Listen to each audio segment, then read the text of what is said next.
Does the little light mean it's on? I suppose it does. All right, let's get this over with. Well then, hello everyone. I am Rarity. I just got in an awful scuffle with Opalescence, and I don't wish to show my face outdoors for a while. Well, I mean, they don't look too bad, right? The scars. Mommy's still pretty, right? Regardless, Opalescence has been punished, but I digress. This isn't about her. This is a message to Pinkamena, as she started to call herself. I know what you've been doing, Pinkamena Pie. I've seen your little Tumblr page. Torture, rape, corruption. My word, Pinkamena, you need help.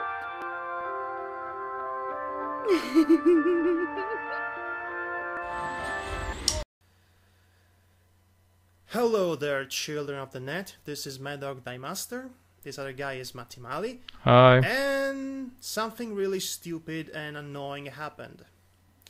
We were going to record ourselves reading a Little Miss Rarity fanfiction based off the popular and infamous Tumblr blog of Little Miss Rarity.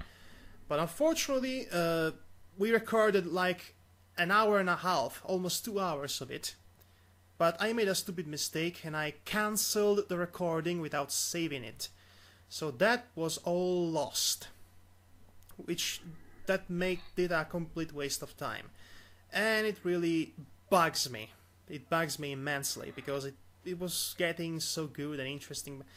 Well, not the story itself, the story is a bit of a drag, but anyway, it would be criminous to have all this to waste, so here's what we're going to do.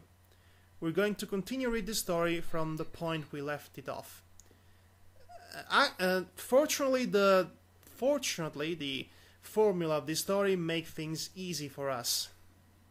So all that happens is that if you're already familiar with the story of Little Miss Rarity, she kills her cat, she becomes a sadomasochistic wretch, and she involves other ponies in her games, quote-unquote, and now she's apparently facing her own internal demons in a subconscious realm that's not dissimilar from Silent Hill, only without all the finesse, the subtlety, and the suspense and all the things that make Silent Hill interesting. It's kind of boring. All this time she's been walking into these imaginary Ponyville streets along with Blue Blood, which is a mental image she conjured up. And she's been chasing her Pinkamena doll, which is a trademark of Little Miss Rarity, inside buildings or mental recreations of the buildings in her life. And she found clues that ignited flashbacks of her real-life self, and she starts to realize the errors of her ways, and guilt trips are set in motions, and regret, and all of that. The problem is that the story isn't really all that subtle about it, and it's a bit forced, and it's not even all that interesting, and it's not Silent Ponyville, it's what I'm saying. So now Rarity, after facing several demons from her past, which not really demons, that's flashbacks, just remembering things and then realizing, oh, this happened, she's now inside the library. When she remembered when she threw a sewing machine on top of Twilight Sparkle's head, when she found out, well, by mistake, when she intruded into her home while Rarity was experimenting her sexual disturbances with her sister Sweetie Belle through a knife.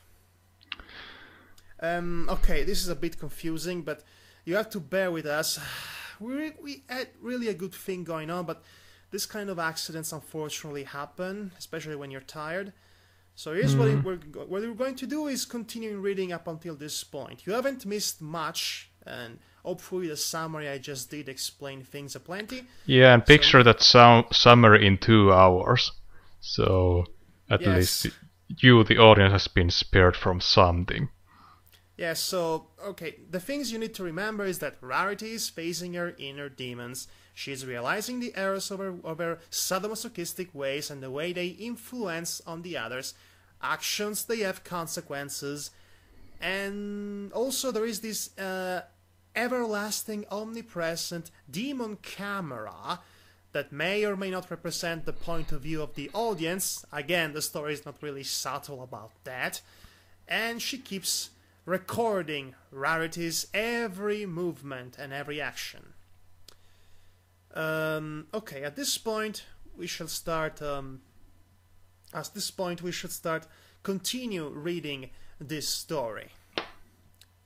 I'm going to voice Rarity. Again, she's inside the library. She just remembered a conversation she had with Twilight Sparkle. And by the way, it should be worth mentioning all her friends are really accepting of her change in personality, but that's only because they don't know what she does with her little sister on a daily basis, I guess. And also because everyone is out of character. Well, that goes without saying. It's a fanfiction based off a grimdark pony Tumblr comic. Nobody is in character. She was ashamed of me. Rarity rubbed the bandages between her hooves, and she stared down at the table. Twilight was ashamed of what I've become. She still loved me as her friend, but she didn't want Spike to see me. Yes, because at this point Rarity has a few ornamental scars on her body. You know, on her face, and including that lovely heart-shaped scar that was caused by hot branding irons. I wish I was joking about that. Mati sighing is a sign that you should take that as face value. And anyone there who is turned on by this, shame on you. She didn't. Rarity let the bandages slip from her and onto the table again. If she'd known the truth, would she still have been my friend? I don't know. I've hurt people I care about. I've done things I can't explain. I don't even know if this is the real me anymore. Is this the real world? Or is this the fantasy or something? That felt so right. Rarity looked up across the table and see the camera. The omnipresent camera. Oh, it's always there, always! And see the camera taking her confession. You must be terribly disappointed in Mummy. Aren't you all naughty ponies? Again, is Rarity talking to the audience? Because that's very irritating. Not to mention a bit hypocritical. Considering, well... Okay, it's the kind of situation. Imagine when a hentai film has a very graphic rape scene, and then has the gall to tell the audience that rape is wrong. It's hypocritical because it does just as much exploitation of the thing while commenting against it. It's really hypocritical. In this case, it's very irritating. If you want to do that sort of thing right, you have to show some level of dignity and restraint. A better example would be Ask Pinkamena the Yampai, of which I did a review, go watch it. Anyway, that's from that. She isn't giving you all that what you came here for. No sex, no blood, just her tears. Well, you'll have to endure Mommy like this for a while longer because she isn't sure what's going to happen next. Okay, so the fact that the character is realizing the horrors of her way makes her into a far more compelling character than she was before in the comics. Mostly because the comics tend to be extremely inconsistent in their progression, and at some point it becomes such a garbled, confused mess of a nightmare-fueled, induced world. It just becomes self-titillating material a la Rob Zombie. Anyway, Rarity looked up at the balcony again and considered investigating, but decided against it. Blue Blood had said when she was finished to go back home, and as it put it, he was her quote-unquote chosen guide. Whatever that meant, though, she had no idea. Again, let us remind you that Blue Blood in this case was the conjured-up mental image that Rarity used to guide her towards where she needed to go. You know, that's sort of it's sort of a subconscious representation of something that takes the role of something else and guide you towards something so you can have your self-realization about things. Again, Silent Hill does it far better. Or even Silent Ponyville for that matter. So, turning away from the empty library, Rarity walked outside and back home under the cover of the street lamps and the starless sky. It fit her emotions well. She felt drained of every beautiful speck inside her. She thought Mommy was still pretty. She knew she was, but she was afraid she was losing her beauty from inside faster than her self-inflicted wounds could ever take it. Nothing strange happened on the walk over, no sightings of dolls or ponies or any other sort of monster or beast. It should be mentioned at this point that she's been chasing a life-size doll version of Pinkamena the Yampai the whole time she was in this world. The doll represents, well, her obsessions and fetishes and everything that's wrong with her, basically. Also, the doll has Opalescence's heart in it. You know, Rarity's cat that she killed because it needed to be more disturbing. It would be fitting. As she approached the boutique, Rarity opened her door and found it as she'd left it. Dimly lit by many, many candles and not a soul in sight. She was going to retire back to her bed when something caught her eye. Oh no. No, please. Opalescence's collar sat in her plush cat's bed near the doorway. Rarity quivered at the sight, recognizing it as yet another item she was being drawn to. Slowly she approached the cat bed and swallowed the lump in her throat. She knew what it would do, and she feared it more than anything. But for her lost little baby she had to. Rarity used her magic to pick up the collar and let it land on her hoof. She was sucked away in memory instantly. Okay, so what you saw in these past few lines is basically the formula of the entire story. She goes into a building, following a doll, or not in this case. She finds an object from her past, she picks it up, she has a flashback about it and the context of it, and then she goes on to do the next thing, to do the exact same thing in the next building, and so on. It should also be worth mentioning that this story began with Rarity locked up inside Celestia's dungeon for crimes against the pony kind, apparently. This whole story actually began when she fell asleep, so this might just be a dream. Or maybe it's a dream inside another dream, like Inception, because you never know about these things. Again, I hope this explanation satisfied you, and you'll give this reading a chance, even though it's crippled by our collective stupidity, mostly mine. Okay, so there is a flashback, as I said, so flashback sound effect. Matti, if you please, you'll be narrating. There's first Rarity's line. Okay, this isn't coming out right at all. A notably scarfree and pristine Rarity stood before the dress dummies he'd been working on.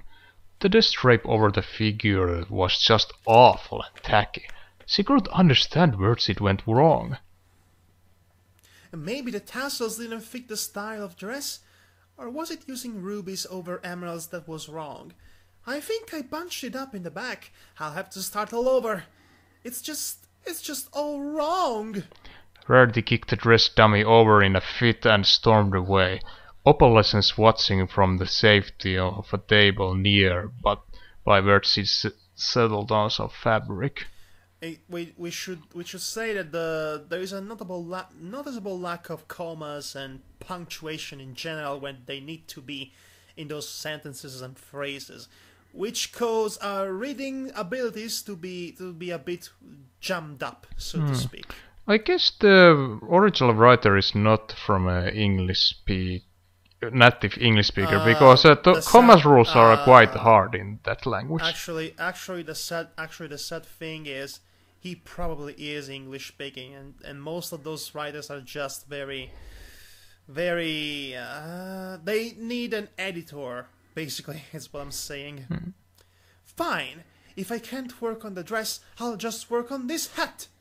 Yes, that's what I'll do. I'll work on this hat. don't know. I don't know why this line. I find this line hilarious. Oh, but I still need to finish the bow. But I don't know what kind of bow I need until the dress is finished. Maybe I can get started on those custom socks. Those awful, ugly custom socks that silly school filly wanted. But she paid up front. I have to complete them. Rarity was... By the way, my Rarity is not that good, not at all, but what do you expect? Well, of course, if you want, I can try with my acting abilities. No, you're too Finnish. Okay. Rarity was walking from workstation to workstation as she tried to get a handle on what to do next. Distress wasn't a strong enough word to describe her current state as she frantically moved about, speaking louder and growing increasingly frustrated. It just won't end. There's so much to do, so much to finish. I can think, I can concentrate.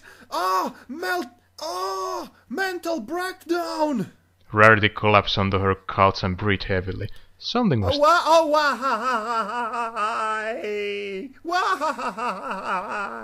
Something was taxing her mind. She knew there was something wrong that put her in this state, but she wouldn't figure out what. So let me get this straight. By what's being implied in here is that all that sadomasochistic cutting herself thing that she does was basically the result of her being in desperate need of a stress reliever. You do know there are squeezing dolls that act to accomplish that kind of effect, do you, Rarity? Yeah. Okay, I guess everybody's got their own. It was driving her to exhaustion, and even her work couldn't distract her. She pulled around on her couch to try and get comfortable and rested, but it didn't help. Tea always helps. Tea comes Fluttershy, so it should call me. Tea should be all I need. Rarity rolled onto her hooves and started for the kitchen before walking up those dreadful socks again. Even if they're ugly, I should finish them. It's what the client wants after all. Rarity felt a bit better focused, having a direction and walked over to get some fabric to finish her project. She reached out with her hoof instead of her magic and let out a little shout when she felt the sharp string hit her front leg. A person's mommy's leg. She looked at the... Why are you calling the cat? What can she do about your wound? She looked at the scratches on her flawless white coat and winced a bit. Oh, you got me good too. I hope it doesn't leave a scar.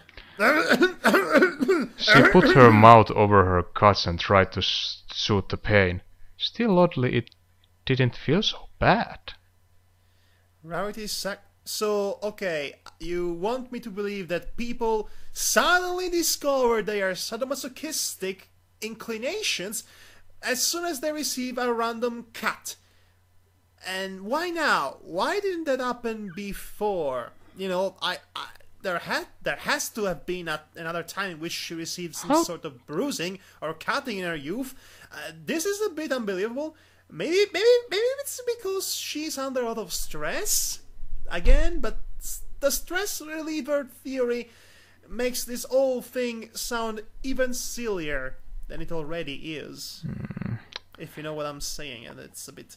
Anyway, it's a bit hard to buy. My suspension of disbelief is struggling right now. Rarity sucked at her gut but found something oddly relieving about it. The pain, it helped her focus. As she nursed her wound, she felt oddly clear of mind and even a little happy. Something about it was taking away her anxiety, but not enough. She wanted more relief. Reaching out with her hoof again, Opal hissed at her, but didn't attack, instead moving aside of the fabric Rarity was after. Still, Rarity wasn't deterred. She approached Opal again and this time nudged her with her hoof. Opal responded by turning around to give her a quick love and a bit before jumping off the table entirely. Rarity winced at the feeling, but she felt good. So Good. She wanted more. You know what? As silly as all of this sounds, and do believe me, it is silly. At least this author is actually expanding a bit on the context in which she discovers her sadomasochistic superpowers. The comic just starts off like that, with Rarity finding the omnipresent camera of demonic knowledge, and the cat already dead, and we're supposed to buy that she suddenly likes that sort of stuff. So it's nice to have a bit of context or background in this case. Apolescence, darling, come over here now. Mommy needs your help. Rarity tried to follow after her, but Opal wasn't having any of it. She just kept walking away and ignoring her owner. Determined, Rarity used her magic to pick Opal up and levitate her back to her owner. Oh, are you upset with Mommy? Well then, she should get a scratching, shouldn't she? Rarity held up her front leg, but Opal just looked uninterested, waiting to get let down. Rarity was persistent though. So far, Opal is the only character who has been in character in this whole thing. But that's because Opalescence is a kind of detestable character. well, not really. I mean, I like when she's being sassy with her smiles and, you know, attitude. And come to think of it, Opal is awesome. Okay. Come on now, give Mommy a little scratch. I know you're in a bad mood and just want to let it all out on her. Opal continued to just stare, annoyed at Rarity frustrating her further. It took some debating, but she decided on a course of action. Her horn lit up with more magic as a little shock of pain was sent into the cat, causing her to claw out instinctively. Rarity released the feeling. Instinctively. English! Curse you, English! Why you so... Yeah. Why you so foreign? Why we get to speak in our own languages that get understood regardless? Because of Babel's Tower. Damn you. Rarity released the feeling. Oh, good, Opal. Mommy's feeling much better. Don't stop now. Another small shot of pain into her cat, another scratch against Rarity's skin. It was feeling wonderful, and Rarity was growing intoxicated with the pain. She got closer as she shocked her cat, more and more scratches being delivered not only on her front legs but her face as well. This is getting uncomfortable, for the cat, that is. Yeah. Mommy's feeling wonderful, Opal. You're such a good girl. Again? When there was no more scratches or hissing delivered, Rarity shot another spark of magic into the cat. Opal, don't be afraid. You're helping Mommy. Now scratch again. Another shock of magic against her cat, no response. Rarity had kept her eyes closed when Opal began scratching her face, but now she dared to open them when there was no response. Opal? Her cat hung still and unmoving. Her head dropped downward with no sign of life or resistance. The motivation Rarity had given her pet had been too much for the small animal to endure, and Rarity's pleasure had cost Opal her life. Wow. This is actually worse than, well, the official story. In that Rarity was taken by surprise by Opal scratching her face, and she threw her onto the wall, killing her instantly. This is both more cleverly written and worse, if that's possible. Rarity stared at her pet for some time, as if she couldn't accept or understand what had happened. Neither can I. Almost without her own knowledge, her magic flung the animal against the wall. No, you did that. You did it when it's completely pointless. It hit with a tall dot and landed in a heap against the ground. Rarity stared off into space for who knew how long before the sting of her guts began to seep in and brought her back to reality. Oh, oh dear Opal, look what you did. How could you attack Mommy like that? Oh my. Denial mode. No, I see what she's doing there. She's creating an alibi, some sort of alibi. Like, hey, my cat scratched me completely by surprise, and I overreacted violently, and it was a complete accident, I swear. Wow. Rarity walked over to the heap that was once her cat and knelt down next to it. Now look at what I did. I hurt you by accident, my poor baby. Yes, by accident, right. And flashback. Thankfully. Okay, this was, well, uncomfortable, but interesting. Rarity's certainly the more interesting flashback compared to all the other ones, because the only thing all the other flashbacks have established up until this point was that her friends accepted her for what she was now, but they were still very worried. Rarity's legs had given out and she was collapsed on the floor, the tears streaming from her face. I killed her! I also killed Mozart! Sorry about that. It's just, I don't know, it came to me like that. She said sadly, staring off into nothing. I killed her. I killed Opal. I killed her deliberately and I forgot. Wow, she was so drowned into her own denial and her lies that she started to believe in them. This is Silent Ponyville after all. She is discovering the truth, flashback by flashback. Rarity was struggling with the knowledge. I thought it was an accident. I thought that it had happened in an instant.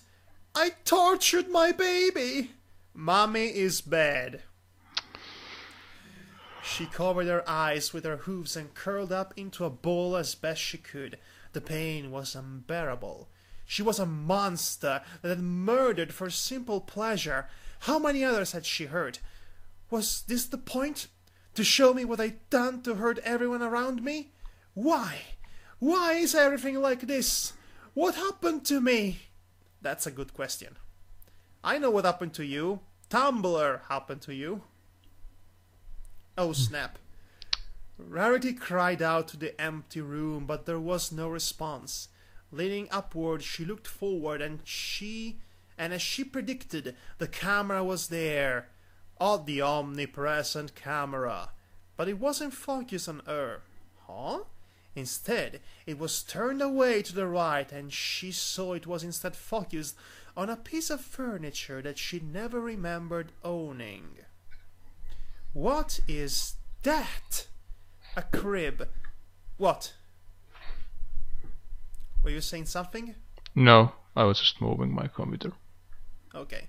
A crib. The kind that would be used to hold a fall.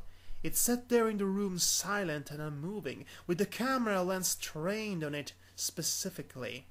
Rarity had no idea where it had come from, but somehow she knew it held answers.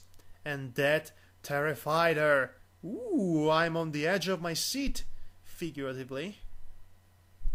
I can't do this anymore. I can't do it. Please, whoever this is, stop it. She wailed at the ceiling and was shocked when she received the response. You'd almost made it, Rarity. Just past the crib was one of her changing screens, the kind our customers could be behind when they wanted some privacy while dressing. From behind it walked a filly she was more than familiar with. Oh, apparently I chose the wrong voice for her. Sweetie Belle. Rarity looked on in shock, further impacted by the sight of what she was dragging behind her. Pinkamena! Sweetie Belle, it was you from the beginning! So Sweetie Belle was the one who actually was dragging the Pinkamena doll around. so that Rarity would follow her in the buildings and remember what she needed to remember. Again, I am saying all of this because the first half of this fanfiction reading is missing forever. But again, you haven't missed much. So let's jump to the climax, which is the most interesting part so far. Rarity took to her feet now, seeing her sister, but made it a point not to look at the crib. It had to be somebody you listened to more than your guide. I was the only one. Let me remind you, her guide, quote-unquote, was Blue Blood, for reasons... She dropped the pink Camina doll in the center of the room and approached her sister. Rarity clasped her front legs around her little sister once she was in range. Sweetie Belle! Oh, I missed you! I missed you so much! I also missed our little games together. Hey, let me get my whip so I can give you pleasure like we did always in our privacy. And that's what happens in the story too, so exposition. I miss you too, sis, but this isn't over. The end is over here. Yes, there is the final boss battle and the final realization, and then escaping from Silent Ponyville. She motioned to the crib that the camera continued to focus on, and Rarity shook her head. I can't! Don't make me! Rarity pleaded, somewhat foolish in behavior, but she didn't care. I know it's something terrible. I can't do it. Please, sweetie, please save your sister. Nothing can save you now. Rarity looked into Sweetie Belle's eyes, which had a strength she'd never seen in the young filly before. Sweetie looked between the crib and her sister a few times before hugging her back. All right, sis, you win. We won't look at it just now, but you can't ignore the truth forever. I'm curious now, aren't you, Matti? Yeah? Look, this is as much of a payoff as a story like this is going to ever have. So, try to pretend to be happy, at least. Yeah, it's soon over. Rarity nodded and embraced Sweetie desperately, tears falling anew with the relief that the torture would cease for now. We can't stay here, though. Come upstairs, okay? Her sister's voice was like sweet music, and she complied, following Sweetie up to her bedroom by stairs that were suddenly in her showroom. She didn't question it, though. Finally, she could rest. This insanity could end. Mommy? Oh gosh. Rarity no. Oh no, oh yes. Rarity stopped cold in her step, her body tensing at the voice that called to her. Mommy, don't leave me.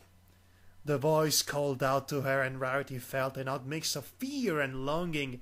She slowly turned her head, and Pink Camina turned hers from the middle of the room to look at Rarity.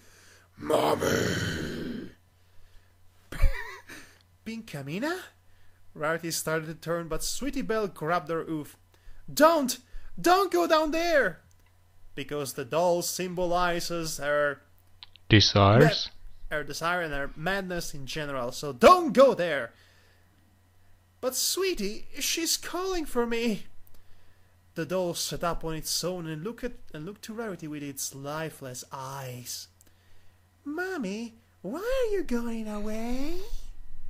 The doll had its front legs out for Rarity, and Sweetie Belle purled at Rarity, come upstairs. You have to leave her. Do you understand, sis? You can't keep her anymore. You have... Okay, I like this. A literal representation of her internal conflict. Rarity watched down the stairs as she took another step up with Sweetie Belle. As she did, a hole seemed to open up in the center of the room. Pink Camina was falling down. Wait a minute! I just got it! Rarity needing to walk up the stairs to move on with her life, but the remembrances of her past life, of what she used to be, calling her back to go back into the world of nightmare fuel and illusion that she created for herself. You know what this is, Matti? Hmm? This is Jacob's Ladder. I've heard it's a good movie. Oh my gosh, this is Jacob's Ladder. Oh gee. Okay, if this ends up with Rarity being dead, I'm going to flip the proverbial table. It was clever with Jacob's Ladder, but in this case, it would just be a cop-out. Anyway, downstairs, as she did, a hole seemed to open up in the center of the room. Pinkamena was falling down it. "Mommy, help me!" the doll cried out, and Rarity pulled at Sweetie's grip to save her. She needs me!" Rarity protested and broke free of Sweetie Belle's grip. Her sister watched helplessly. "Rarity, listen to me! If you go down there, she'll take you with her. There's nothing you can do for her. Please save yourself, for all of us that love you." Rarity stopped, torn between her love of her sister and her maternal desire to save Pinkamena, to save what she left, to save what was left of her opal. She had Opal's heart after all. Oh, that makes even more sense. "Mommy!" The doll sunk further into the hole, and everything else in the room began to pull in with it. All the furniture and candles were being drawn towards the hole in her floor like a giant drain. "Mommy, I can't hold on." Somehow Pinkamena was managing to keep herself from going down as fast as everything else. Rarity stood in a panic as to what to decide. She looked back at her sister and whispered, "I'm sorry," then took to running down the stairs. Of course. And she fails the test. "Rarity, no!" It was too late though. She was already on the showroom floor and to Pinkamena's side. She gripped at Pinkamena's front legs with her own and started to tug upward. The force pulling her down was tremendous. "Pinkamena, darling, just hold on to Mommy. You have to come with her and Sweetie Belle." The doll snaked its limbs around Rarity's front legs in a natural way, and it felt as if she was trying to pull her in as well, but Rarity didn't stop fighting. Fighting is magic after all. Using her magic now, she pulled back even harder to save their precious baby. "Don't let go!" "I want Mommy," she responded in that unearthly childlike voice, and the furniture was beginning to sink into the hole.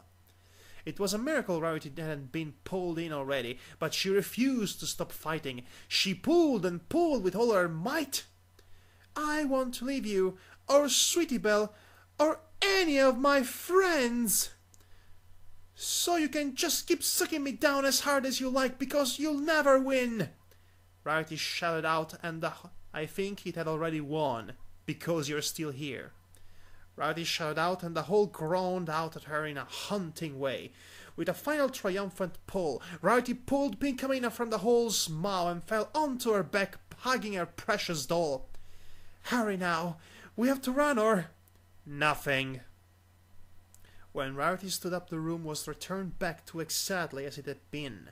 The furniture was unmoved, the mysterious hole in the middle of the room was gone, and Pinkamena was unresponsive.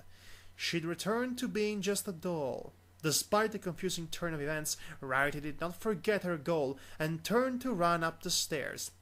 "Sweetie Belle, I saved her! We can all go together now!" She was halfway up when she realized Sweetie was gone, and the door was closed. "You wasted your opportunity, Rarity." Yep, she has such deep flaws. Rarity approached it quickly and knocked on the door. "Sweetie Belle, it's okay. That hole or whatever it was is gone. We can all be together now. No one has to be left behind." She knocked repeatedly and tried the handle, but the door wouldn't budge. She hit her shoulder against it, but it didn't bend to her force at all. "Sweetie, please don't be mad. I'm sorry I didn't obey you, but I had to save her. Sweetie Belle, sister." Rarity slumped against the door, knocking gently, but receiving no response. Reaching into her mane, she removed the picture from the schoolhouse that had been drawn by her sister of our family and stared at it. "Please, don't leave me alone here." So close. The magic from her horn faded, and the white alicorn looked upon the restrained element of generosity. So, really? This is the twist? Really? This is the twist? We were so close to bringing her out of it. You did your best, princess. Thank you. Okay, so let me get this straight.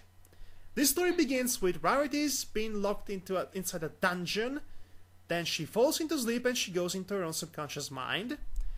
And then we go back to reality and we discover what they've been doing to her. But since we already had a context for that, because that's how the story began, this doesn't really count as a twist. It's kind of really... It was already established, in fact. What is this? It seems like this fic is kind of a prisoner of its premises because it was some kind of contest entry for some competition. Okay. Like I said, the story began with Rarity being locked inside this dungeon, and she falls asleep, and she has this whole journey into her own subconscious mind, or silent ponyville, or whatever. So now the twist is that she was under the... So now you're telling me that the twist was that she was trapped in her subconscious mind this whole time? That's what was established to begin with. So you see why I'm frustrated about this. So anyway, since this was technically a change of paragraph, Matty, you take over narration. Okay. Where were we? You did your best, princess. Thank you. The purple unicorn next to her couldn't hide her disappointment as her own magic faded as well. The teacher and student left the prison holding cell and thanked the guards for keeping an eye on her. Though Twilight was watching them with an air of caution, she had reason not to trust them. They looked concerned by her gaze, which was wise that they should be. Twilight rarely exercised any power with her position as the princess student, but if she thought foul playing was happening concerning her friend... Whatever. Playing... I'm too tired. Playing was happening concerning her friend, she would exert it with vengeance. Vengeance. But that will be addressed later. The duo walked through the castle until they were able to retire to Princess Celestia's private quarters. Here they knew they could speak openly without anyone listening to what may be said. Celestia rested upon her pillow, looking sad that her efforts had not proven as successful as she'd hoped. I apologize, Twilight. I was so certain we'd managed to expose the root of Rarity's issues. Instead, we ended exactly where we began. It was true, Rarity's last act nearly erasing all the progress they had made. Indeed. So this what happens when Silent Hill doesn't work on you. So although come to think of it, this feels more like a Brazil kind of scenario in which Rarity chooses to evade the harshness of reality to be trapped in the magic of her own subconscious dreamscape. Next thing you know, she'd be singing Brazil. Na na na na na na na na. Classy reference is classy. Anyway, it's okay, princess. I didn't know either if the mind delve spell Oh, this is officially! Now, this is a Silent Ponyville spin-off. I knew it! I knew it! For those who don't know, the Mind Delve spell, it's a thing that was created specifically for the Silent Ponyville novel. Which is a great novel, by the way, far superior than this drab here. And the fact that they actually mention the Mind Delve spell now, that blows my mind. So that's exactly what happened. That was effectively Silent Ponyville, except without all the monsters and without all the demonic manifestations of her own troubles, and without her facing those demons, and without actual danger of dying, and without basically finesse or subtlety, basically without all the things that make Silent Ponyville interesting. But it is a Silent Ponyville spin-off. Imagine my surprise, because again, this is a blind reading, by the way, so I was not expecting that. I don't know either if the Mind Delve spell would have uncovered Rarity's trauma to help figure out what started this, but I am glad you were the one that performed it instead of myself. Celestia lifted one of her wings and Twilight took to sitting beneath its comfort when it was offered. I just can't believe she ignored the truth. The mind is a very delicate thing, Twilight. Exposing it to so much trauma, its work to hide from itself is no easy task. We must tread lightly if we're to help her. But we don't have time. We were only able to delay her trial for a day and still don't have any proof of anything that can excuse her from this. Maybe she can't be excused. Have you thought of that? Celestia had exerted some of her power to hold up Rarity's trial while her and Twilight were allowed to examine her. Celestia didn't enjoy using her rank to impose upon Pony Love any more than she had to, but this was a special case. Can't you just put the trial off? You're the Princess of Equestria. You and Luna should be able to do whatever you please. She's already done so much for the whole country. Twilight, it's not that simple.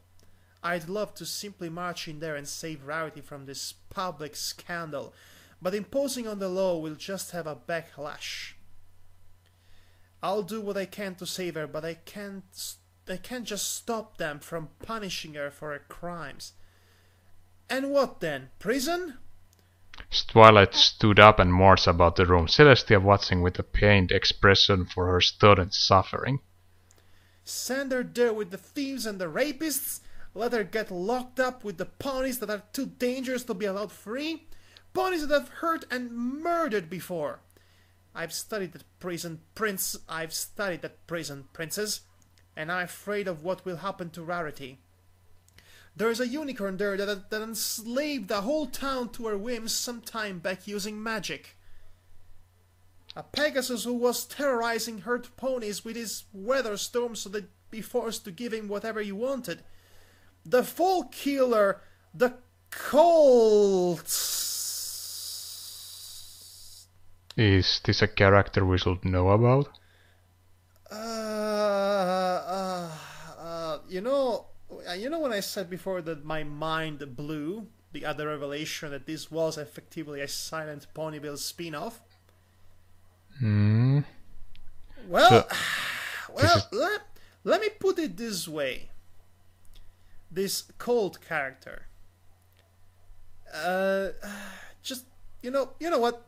I won't say anything. Just go read Silent Ponyville. Okay. He's still in those walls and we don't even know how many fillies and colts he murdered and mutilated. I really don't know how to feel about this.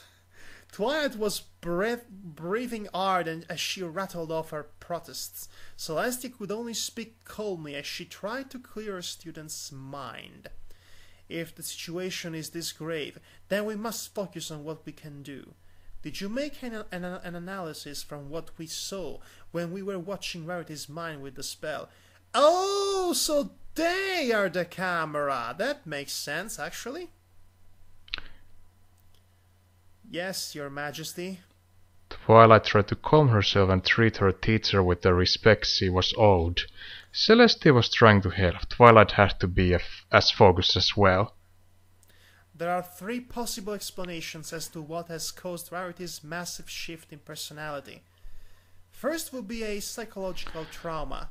Since we were unable to see what was the root-causing event of Rarity's issues, we can't identify what may have happened to cause her to react this way, but the event with Opal, her cat, suggests something previous. That's what I was thinking. Okay, you know what? This could have been such a great and interesting story if the author didn't fail to frame it correctly. Because the way it was framed, the story killed all the tensions in the very first few steps, and it lacked the necessary subtlety and atmosphere to make the revelations about her real possible trauma interesting to begin with. Because But even so, now we have the characters basically explaining to us whatever we needed to know about this story, which is kind of a letdown. These are basic rules. This should be a basic rules of storytelling. Show, don't tell, or in this case, describe, don't write, don't tell. You know what I mean? Yeah. Anyway. Twilight was writing with her quill and magic on a scroll as she dictated. It was easier when Spike was around to help her with these things, but she would never have him face this situation with Rarity in such peril. If this is all self-caused, then it is still explainable through the use of her unicorn magic. Sweetie Belle mentioned she'd find the Pinkamena doll in odd areas, and Rarity seemed unsurprised that it moved on its own. So now they're basically explaining the whole thing what just happened during the last several that has happened up until this point. Yes, it's kind of irritating. And not to mention repetitious because this story had a freaking recap of half of the comic story at the very beginning. So for us, who actually went through all that, it's especially annoying. This is your vengeance from currently unnamed, isn't it? No, it's actually still better than that. It's a million times better than currently unnamed. Yeah, it is. I admit it is better written, but it's at least there is something. There is a consistent narrative. Flawed but consistent. Yeah. So you think that she's unknowingly using her magic to cause seemingly random events to occur? Celestia questioned and Twilight made sure to cover her bases. Possibly. There's documented cases of unicorns suffering mysterious wounds or items rearranging in their houses. In these situations, it was their own magic that was causing it without them knowing. Generally, a problem rooted in their subconscious was acting out without them realizing it through their own horns. That would account for her scars never fading, and the sudden injuries you said she suffered one day when her sister came to you for help. Are they freaking deconstructing the entirety of the comic? Okay, the problem of the comic is that it doesn't really make sense on a visual level because it's all a series of things seemingly happening for self-titillating Rob Zombie-esque reasons. But in this case, they are producing a theory for why things are happening in there. And that kind of kills it. Instead of clarifying things, it kills them thoroughly. Yeah, she ended up in the hospital without any memory or knowledge of what caused such severe wounds. Combined with Fluttershy's fear of her using repeated magic healing on herself, she may have been putting too much strain on her magic and body to recall what she's been doing. Celestia nodded, taking all of this into account as Twilight spoke. Very well. Your second theory? Yes, tell me your second theory, because your first theory is clearly bollocks. Similar to the first, but caused by an outside force. Oh no, this is even worse! Okay, there was a super villain. It was the doing of an evil super villain all along. Yeah, this is quite stupid when the stories pull this kind of "it wasn't really the character's fault" twist. That's going to be about as a letdown as Silent Ponyville 3. Because by another force. Enchanting a pony isn't especially difficult if you know where they live and when they are most vulnerable. Okay, next thing you're going to tell me that the Pink Camina doll is an actual demon. Rarity may have been attacked and had their mind altered, or suggestions planted into her by a jealous suitor, an angry customer, or just someone who was vicious and wanted to manipulate some pony. You have no idea the kind of ludicrous route the actual comic takes at this point. I understand. Really? You understand? Well, isn't that good for you? Would you make things more making more sense for us too, please? Celestia confirmed thinking on this possibility. You're supposed to narrate, but oh well. Okay, you know what? You're obviously tired. I'm going to take over narration. Yeah, go ahead. Unfortunately, it's especially difficult to prove without catching the enchanter in the act or encountering the spell at its happening. If she has been manipulated, we need to see the event that started it all to catch them. True, and it takes an especially skilled unicorn to work a spell so efficiently, or a being with equal magic power, such as Discord. Ha! I knew it! Again, no, it's probably a red herring. Besides, this is not Discord style. Twilight was looking to fall back on his theory should things get to the trial. Discord had enchanted all of them at one point to act out of character.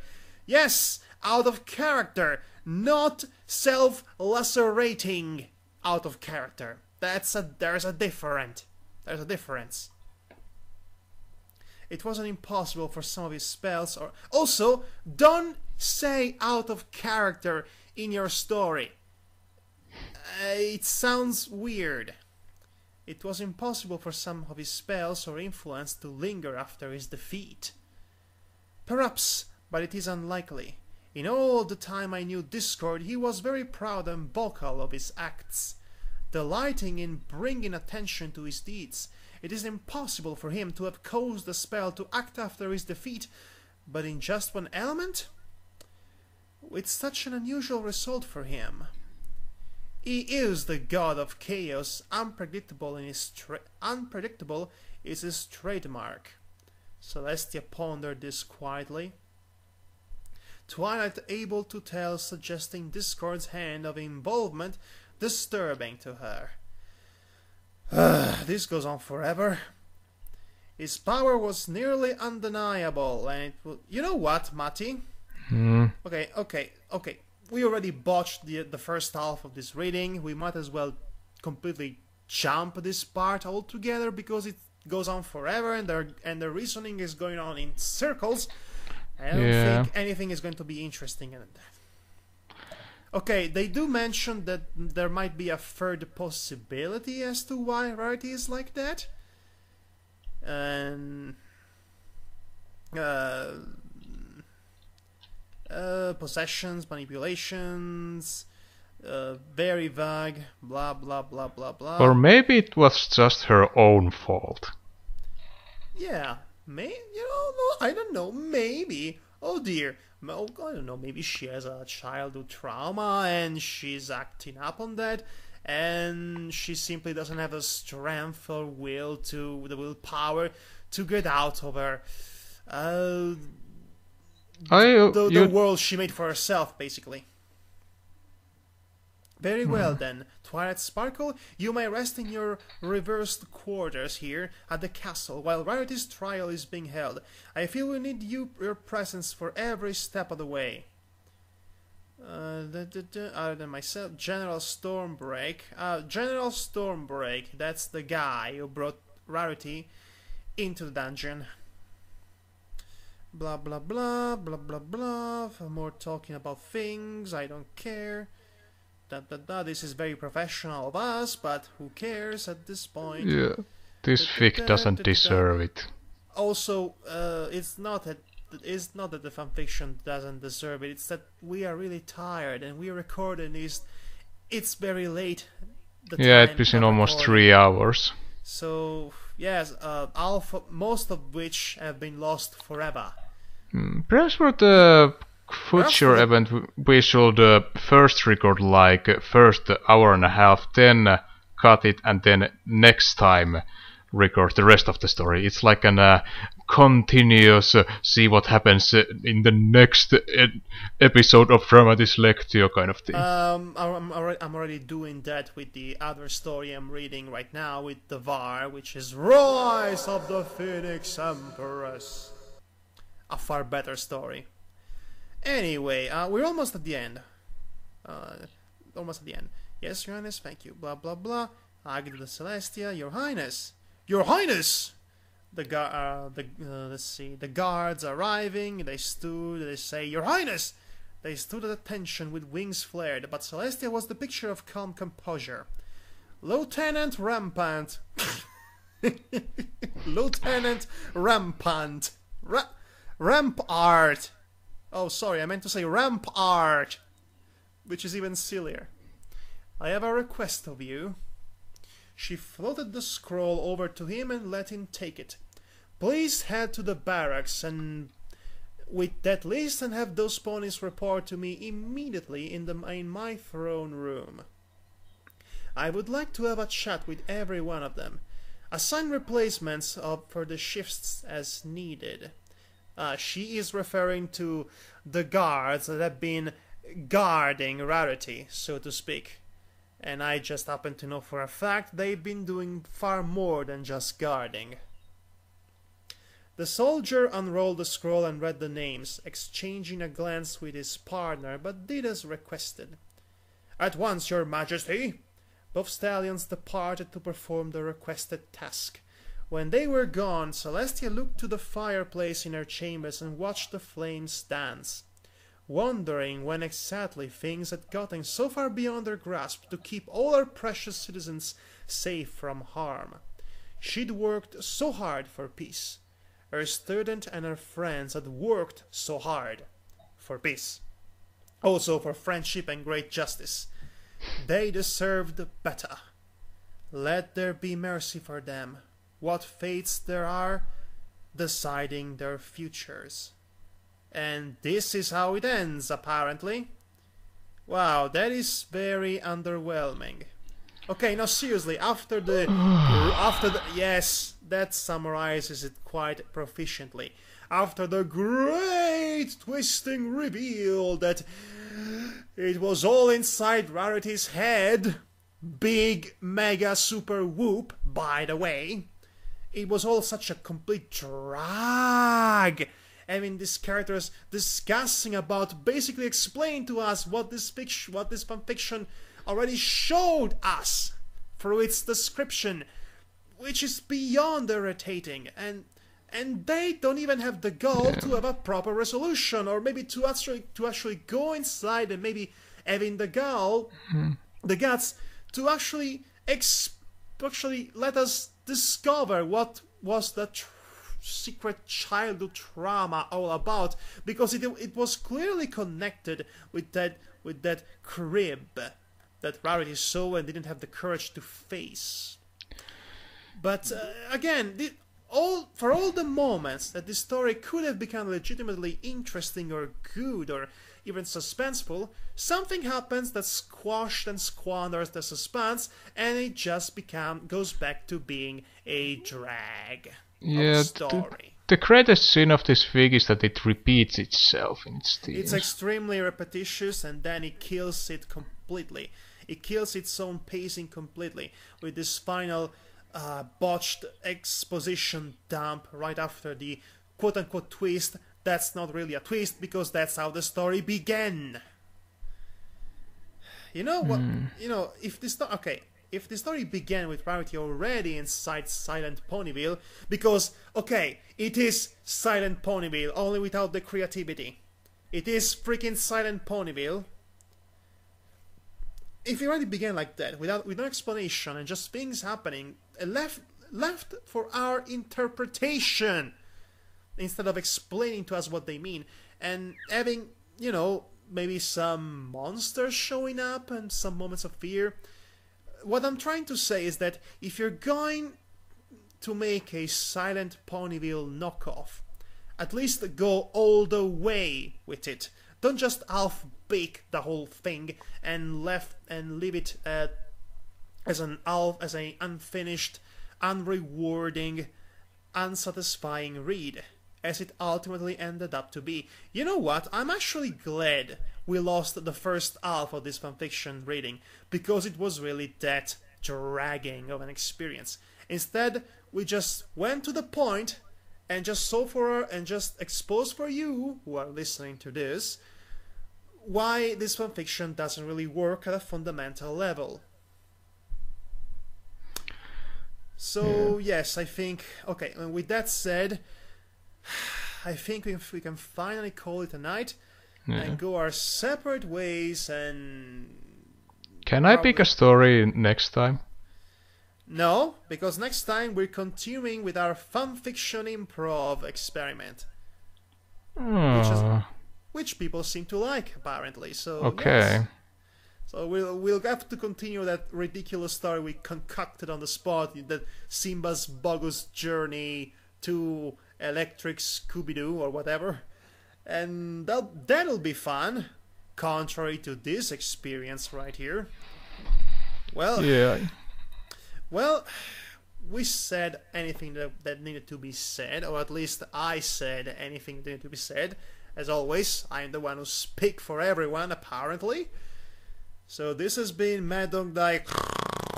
And this has been it. Anything I don't know. And we're going to sleep right now. So good night, folks. Night. Dream.